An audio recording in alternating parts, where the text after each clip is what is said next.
Welcome to ఊరువాడ. తెలంగాణలో 8 మంది ఐపీఎస్లు బదిలీ అయ్యారు. హైదరాబాద్ సౌత్ ఈస్ట్ జోన్ డీసీపీగా సుభాష్, కొత్తగూడెం ఓఎస్డీగా పరితోష్ పంకజ్, ములుగు ఓఎస్డీగా మహేష్ బాబా సాహెబ్ బదిలీ అయ్యారు. తెలంగాణ ఆత్మగౌరవాన్ని సీఎం రేవంత్ ఢిల్లీలో తాకట్టు పెట్టారని బీజేపీ నేత మహేశ్వర్ రెడ్డి విమర్శించారు. మంత్రి ఉత్తమ్ అవినీతికి పాల్పడుతున్నారని, త్వరలో ఇరిగేషన్ శాఖలో అవినీతిని బయటపెడతామని అన్నారు. పార్టీ మారిన దానంపై అనర్హత వేటు వేయాలని స్పీకర్కు స్పీడ్ పోస్ట్ పంపుతామన్నారు మహేశ్వర్ రెడ్డి.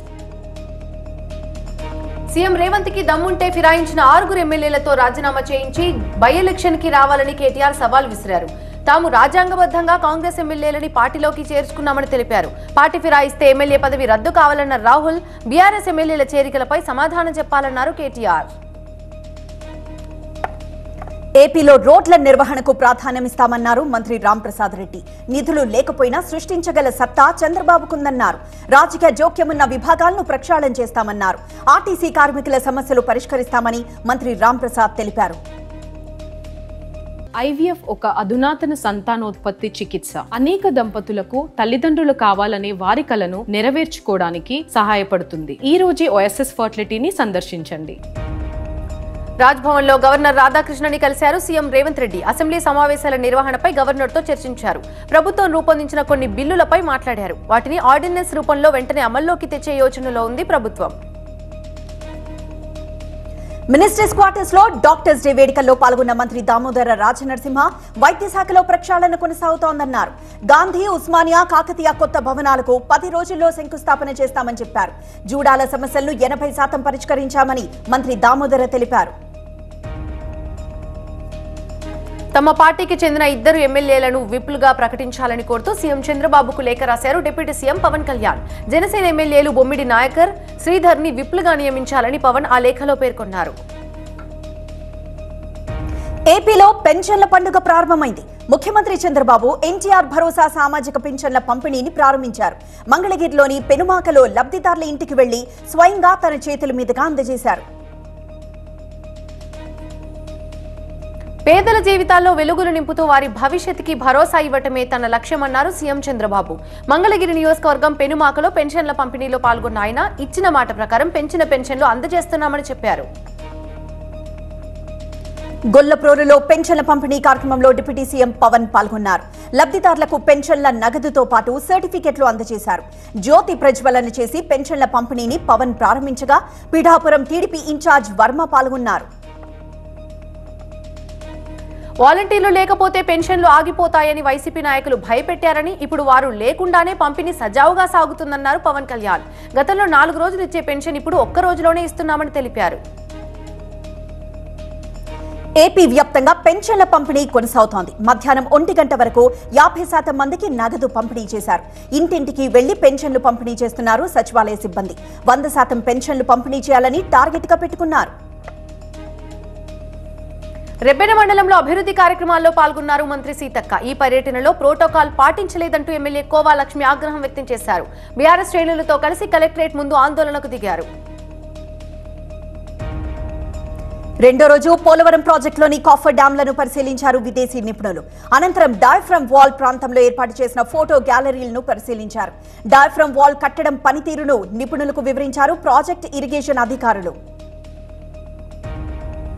విద్యుత్ కొనుగోళ్లపై జస్టిస్ నరసింహారెడ్డి కమిషన్ రద్దు చేయాలన్న కేసీఆర్ పిటిషన్ ని హైకోర్టు తోసిపుచ్చింది. విచారించే అర్హత కమిషన్ కి ఉందని స్పష్టం చేసింది హైకోర్టు. జస్టిస్ పక్షపాతంతో ఉన్నారనటానికి ఆధారాలు లేవని తెలిపింది. కమిషన్ ఎదుట కేసీఆర్ హాజరు కావాల్సిందే అన్నారు ప్రభుత్వ విప్ ఆది శ్రీనివాస్. కేసీఆర్ విచారణ నుంచి తప్పించుకోవాలనుకున్నారని ఆరోపించారు. కేసీఆర్ 10 ఏళ్ల అవినీతి అక్రమాలు బయటపడుతున్నాయని ఆది శ్రీనివాస్ తెలిపారు. జగదీష్ రెడ్డి విచారణకు సిద్ధమని సవాల్ విసిరి పారిపోతారా అని ప్రశ్నించారు. కమిషన్ ను కేసీఆర్ భయపెట్టే ప్రయత్నం చేశారని ఎమ్మెల్యే ఎన్ఎం శ్రీనివాస్ రెడ్డి అన్నారు. కేసీఆర్ రెడ్ హ్యాండెడ్ గా దొరికిపోయారని, యాదాద్రి పవర్ ప్లాంట్ లో అవకతవకలు జరిగాయని చెప్పారు. కేసీఆర్ తుగ్లక్ నిర్ణయాల కారణంగా ప్రజలపై 30,000 కోట్ల భారం పడిందన్నారు ఎన్ఎం. ఉమ్మడి నల్గొండ జిల్లా ప్రజల చిరకాల వాంఛ ఎస్ఎల్బీసీని తమ ప్రభుత్వం పూర్తి చేస్తుందన్నారు మంత్రి కోమటిరెడ్డి. ఈ ప్రాజెక్టును గత బీఆర్ఎస్ ప్రభుత్వం నిర్లక్ష్యం చేసిందని విమర్శించారు. ప్రభుత్వ స్థలంలోని అక్రమ నిర్మాణాలను తొలగించాలని ఆయన అధికారుల్ని ఆదేశించారు. పార్టీ మారిన జగిత్యాల ఎమ్మెల్యే సంజయ్ పై కోరిట్ల ఎమ్మెల్యే కల్వకుంట్ల సంజయ్ కుమార్ ఫైర్ అయ్యారు. కార్యకర్తలు కష్టపడి గెలిపిస్తే సంజయ్ బీఆర్ఎస్ కి ద్రోహం చేశారన్నారు. పార్టీ మారిన సంజయ్ ని పాతేయాలని జగిత్యాల కార్యకర్తలకు పిలుపునిచ్చారు. నల్గొండ జిల్లాలో బీఆర్ఎస్ కి షాక్ తగిలింది. డీసీసీబీ పీఠాన్ని కైవసం చేసుకుంది కాంగ్రెస్. ఎమ్మెల్యే కోమటిరెడ్డి రాజగోపాల్ రెడ్డి అనుచరుడు కుంభం శ్రీనివాస్ డీసీసీబీ చైర్మన్ గా ఏకగ్రీవంగా ఎన్నికయ్యారు. ఒకే ఒక్క నామినేషన్ దాఖలు కావడంతో కుంభం శ్రీనివాస్ రెడ్డి ఎన్నిక ఏకగ్రీవమైంది. కర్నూలు జిల్లా అమ్మడగుంట్లలో టీడీపీలోని ఇరు వర్గాల మధ్య ఘర్షణ జరిగింది. పెన్షన్లను తామంటే తామిస్తామంటూ పరస్పరం గొడవకు దిగారు. టీడీపీ సర్పంచ్ వరలక్ష్మిరెడ్డి పెన్షన్ పంపిణీ చేయొద్దంటూ కార్యకర్తలు ఆందోళనకు దిగారు. ఇరు వర్గాల పరస్పర దాడిలో పలువురికి గాయాలయ్యాయి. ఈ నెల 4న ఢిల్లీకి వెళ్లనున్నారు సీఎం చంద్రబాబు. ప్రధాని మోదీ నిర్మలా సీతారామన్తో భేటీ కానున్నారు. విభజన హామీల అమలుపై చర్చించనున్నారు సీఎం. కేంద్ర బడ్జెట్ ప్రతిపాదనలపై స్పష్టత వచ్చిన తర్వాత రాష్ట్ర బడ్జెట్పై ముందుకు వెళ్లే యోచనలో ఉన్నారు చంద్రబాబు. రేపల్లె మండలం పేటేరులో పెన్షన్ పంపిణీలో పాల్గొన్నారు రెవెన్యూ శాఖ మంత్రి అనగాని సత్యప్రసాద్. జగన్ ప్రభుత్వంలో పెన్షన్ విషయంలో పేద ప్రజలు ఎంతో క్షోభకు గురయ్యారన్నారు మంత్రి. రేపల్లెలోనే పెన్షన్ లబ్ధిదారులకు 30 కోట్లు ఇచ్చామన్నారు అనగాని.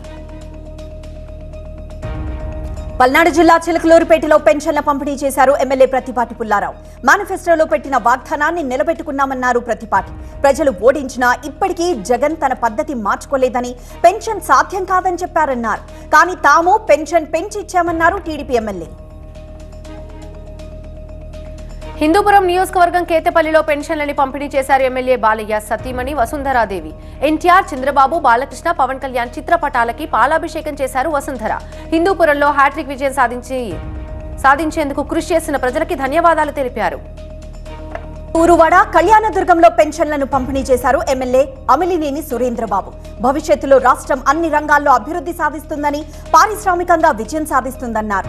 అనేక మంది పెట్టుబడులు పెట్టడానికి ముందుకొస్తున్నారని చెప్పారు టీడీపీ ఎమ్మెల్యే. శ్రీ సత్యసాయి జిల్లా సోమందేపల్లి మండలం స్నేహలతా నగర్ లో ఇంటింటికి వెళ్లి పెన్షన్ పంపిణీ చేశారు బీసీ సంక్షేమ శాఖ మంత్రి సవిత. ఇచ్చిన మాట నిలబెట్టుకున్నామని చెప్పారు మంత్రి. అటు సింగనమలలో సచివాలయ ఉద్యోగులతో కలిసి పెన్షన్ పంపిణీ చేశారు ఎమ్మెల్యే బండారు శ్రావణిశ్రీ. గుంటూరు పశ్చిమ నియోజకవర్గంలో ఇంటింటికి వెళ్లి పెన్షన్లను పంపిణీ చేశారు ఎమ్మెల్యే గల్లా మాధవి. వాలంటీర్లు లేకుండానే చంద్రబాబు సర్కార్ పెన్షన్లు ఇస్తున్న సంగతి గమనించాలన్నారు. నియోజకవర్గ సమస్యలపై దృష్టి పెట్టామని, అన్ని పరిష్కరిస్తామన్నారు గల్లా మాధవి. బాపట్ల మాజీ ఎంపీ నందిగం సురేష్ అనుచరుల లారీ, స్కార్పియో వాహనాలను సీజ్ చేశారు తుళ్లూరు పోలీసులు. ఉద్దండరాయునిపాలెం ఇసుక రీచ్లో అక్రమంగా ఇసుక తరలిస్తుండగా పట్టుకున్నారు. లారీని స్టేషన్ కి తరలించకుండా స్కార్పియో వాహనాన్ని అడ్డుగా పెట్టారు వైసీపీ నేత అనుచరులు. అయితే లారీతో పాటు స్కార్పియో వాహనాన్ని పోలీస్ స్టేషన్ కి తరలించారు పోలీసులు. జనగామ మున్సిపల్ మాజీ చైర్మన్ కారుకు గుర్తు తెలియని దుండగులు నిప్పు పెట్టారు. ఇంటి ముందు పార్క్ చేసిన కారుకు నిప్పు పెట్టి పారిపోయారు. ఇది రాజకీయ ప్రత్యర్థుల పనే అని ఆవేదన వ్యక్తం చేశాడు మాజీ చైర్మన్ సుధాకర్. కేంద్రం తీసుకొచ్చిన కొత్త చట్టాలపై న్యాయవాదుల నిరసన చేపట్టారు న్యాయవాదులు. విజయవాడలో ఆందోళన చేపట్టిన న్యాయవాదులు కోర్టు కాంప్లెక్స్ నుంచి కలెక్టరేట్ వరకు ర్యాలీగా వెళ్లారు. బలవంతంగా చట్టాలు అమలు చేయాలని చూస్తే ఉద్యమిస్తామని హెచ్చరించారు. నాగర్ కర్నూలు జిల్లా నల్లమల అడవుల్లోని ఆమ్రాబాద్ పులుల అభయారణ్యంలో సఫారీపై నిషేధాజ్ఞలు విధించారు. పెద్ద పులి సంతానోత్పత్తి సమయం కావడంతో నేటి నుంచి సెప్టెంబర్ 30 వరకు ఆంక్షలు అమల్లో ఉంటాయి. తిరిగి అక్టోబర్ 1 నుంచి సఫారీ టూర్ ప్రారంభం కానుంది. హైదరాబాద్ పాత బస్తీలో వరుస హత్యల నేపథ్యంలో మత పెద్దలు సమావేశమయ్యారు. పాత బస్తీలో ప్రశాంత వాతావరణం ఎలా కల్పించాలన్న అంశంపై ప్రత్యేకంగా చర్చించారు. ముఖ్యంగా యువతను డ్రగ్స్ కు దూరం చేసేలా అవగాహన కార్యక్రమాలు నిర్వహించాలని నిర్ణయించారు. రంపచోడవరం ఏజెన్సీలో జోరు వాన కురవటంతో నెల్లిపూడి దగ్గర కొండ కాలువ ఉధృతంగా ప్రవహిస్తోంది. దీంతో గంగవరం, గోకవరం ప్రధాన రహదారిపై 3 గంటల పాటు వాహనాల రాకపోకలు నిలిచిపోయాయి. ఏలూరు జిల్లా పొంగుటూరు సమీపంలో గ్రీన్ఫీల్డ్ హైవే నిర్మాణ పనుల్లో ప్రమాదం చోటు చేసుకుంది. సుమారు 8 అడుగుల లోతులో ఏర్పడిన లీకును సరిచేస్తుండగా 3 కార్మికులపై మట్టి పిళ్లలు ఒక్కసారిగా విరిగిపడ్డాయి. మట్టిలో ఇరుక్కుపోయిన కార్మికులను స్థానికులు రక్షించి ఆసుపత్రికి తరలించారు. హైదరాబాద్ నాంపల్లిలోని గగన్ విహార్ భవన్ లో చెట్టు కూలి 7 బైకులు ధ్వంసమయ్యాయి. ఘటన సమయంలో అక్కడ ఎవరూ లేకపోవడంతో ప్రమాదం తప్పింది. షామీర్పేట ఔటర్ రింగ్ రోడ్డుపై వాహనాల తనిఖీల్లో 8 లక్షల రూపాయల విలువైన 33 కిలోల గంజాయిని పట్టుకున్నారు మేడ్చల్ జోన్ డీసీపీ. 3 నిందితులను అరెస్ట్ చేసి 2 కార్లు 4 మొబైల్స్ ని సీజ్ చేశామన్నారు. ఏపీ వ్యాప్తంగా మోస్తరు నుంచి భారీ వర్షాలు పడుతున్నాయి. ఈదురుగాలులు వీయటంతో పాటు ఉరుములు మెరుపులతో వర్షాలు కురుస్తున్నాయి. ఇటు తెలంగాణలో తేలికపాటి నుంచి మోస్తరు వానలు కురుస్తున్నాయి. ఖమ్మం, నల్లగొండ జిల్లాలో మోస్తరు వర్ష సూచన ఉందని వాతావరణ శాఖ హెచ్చరికలు జారీ చేసింది.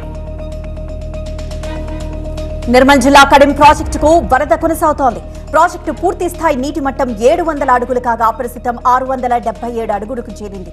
ప్రస్తుతం 3000 క్యూసెక్ల ఇన్ఫ్లో కొనసాగుతోంది. మంత్రాలయం టీడీపీలో విభేదాలు భగ్గుమన్నాయి. మధ్యాహ్న భోజనం, వంట పథకం ఏజెన్సీలో తిక్కారెడ్డి, రాఘవేంద్రారెడ్డి వర్గీయుల మధ్య ఘర్షణ తలెత్తింది. పరస్పరం దాడులు చేసుకోవడంతో గ్రామంలో ఉద్రిక్త వాతావరణం నెలకొంది. దీంతో పోలీసులు రంగంలోకి దిగారు. కొత్తగా అమల్లోకి వచ్చిన 3 క్రిమినల్ చట్టాలపై విపక్షాలు చేస్తున్న విమర్శలను కేంద్ర హోంమంత్రి అమిత్ షా తిప్పికొట్టారు. ఈ 3 చట్టాలను రాజకీయాలకు అతీతంగా స్వాగతించాలని కోరారు. రాజకీయాలు చేసుకోవచ్చు కానీ చట్టాలు బహిష్కరించే పద్ధతి సరికాదన్నారు. 3 చట్టాలను స్టాండింగ్ కమిటీకి పంపాలన్న విపక్షాల డిమాండ్లను కూడా అమిత్ షా కొట్టిపారేశారు. ఖర్గే వ్యాఖ్యలతో రాజ్యసభలో దుమారం రేగింది. ఆర్ఎస్ఎస్ భావజాలం దేశానికి ప్రమాదకరమని, మహిళలు, దళితులకు విద్యను నిరాకరిస్తారని అన్నారు. జేపీ నడ్డా అభ్యంతరం చెప్పడంతో ఖర్గే వ్యాఖ్యలని రికార్డ్స్ నుంచి తొలగించారు. బీజేపీ హిందువులకు వ్యతిరేకమని తీవ్ర వ్యాఖ్యలు చేశారు రాహుల్. భగవాన్ శివుడి నుంచి తాను ప్రేరణ పొందినట్లు తెలిపారు. హిందుత్వం పేరుతో దేశ ప్రజలను బీజేపీ భయపెడుతోందని మండిపడ్డారాయన. రాహుల్ గాంధీ వ్యాఖ్యలకి బీజేపీ సభ్యులు తీవ్ర అభ్యంతరం తెలిపారు. దీంతో సభలో తీవ్ర గందరగోళం చెలరేగింది. రాహుల్ వ్యాఖ్యలపై ప్రధాని మోదీ, అమిత్ షా మండిపడ్డారు. ఎమర్జెన్సీతో పాటు సిక్కుల ఊచకోతని ప్రస్తావించారు. ఢిల్లీలోని పార్లమెంట్ ఆవరణలో ప్రతిపక్ష పార్టీ ఎంపీలంతా నిరసనకు దిగారు. ఈడీ, సీబీఐలను కేంద్రం దుర్వినియోగం చేస్తోందని ఆరోపిస్తూ ఆందోళన చేశారు. ఈడీ, సీబీఐ దుర్వినియోగం ఆపండి, ప్రతిపక్షాలను గౌరవించండి అంటూ ప్లకార్డులు ప్రదర్శించారు. పశ్చిమ బెంగాల్ కు చెందిన తజ్ముల్ హక్ అనే వ్యక్తిని ఇస్లాంపూర్ లో పోలీసులు అదుపులోకి తీసుకున్నారు. వివాహేతర సంబంధం పెట్టుకున్నారంటూ నార్త్ దినాజ్పూర్ జిల్లాలో జంటపై దాడి చేశాడు తజ్ముల్. నడి రోడ్డుపై అందరూ చూస్తుండగా విచక్షణారహితంగా కర్రతో దాడి చేస్తున్న వీడియోస్ వైరల్ అవడంతో నిందితుని అరెస్ట్ చేశారు పోలీసులు. బాధితులని ఆసుపత్రికి తరలించారు. నార్త్ దినాజ్పూర్, కూచ్ బిహార్ ఘటనలను నిరసిస్తూ కోల్కతాలో బీజేపీ మహిళా నాయకులు మౌన దీక్ష చేపట్టారు. ఎన్నికల తర్వాత బెంగాల్లో హింసాకాండ పెరిగిపోయిందని మెడలో ప్లకార్డులు ధరించారు. దాడులకు పాల్పడిన నిందితులను కఠినంగా శిక్షించాలని డిమాండ్ చేశారు. గుజరాత్ లో వరదలు బీభత్సం సృష్టించాయి. అహ్మదాబాద్ షేల ప్రాంతంలో డ్రైనేజ్ పనులు జరుగుతున్న చోట రోడ్డు కుంగిపోయి 30 అడుగుల గొయ్యి ఏర్పడింది. శ్రీలంక నేవీ చెరలో ఉన్న భారతీయ జాలర్లను విడుదల చేయాలంటూ రామేశ్వరంలో ఆందోళనలు కొనసాగుతున్నాయి. హిందూ మహాసముద్రంలో చేపల వేటకు వెళ్లిన 26 మంది తమిళ జాలర్లను శ్రీలంక నేవీ పట్టుకుందని, వారిని విడిపించాలని డిమాండ్ చేశారు.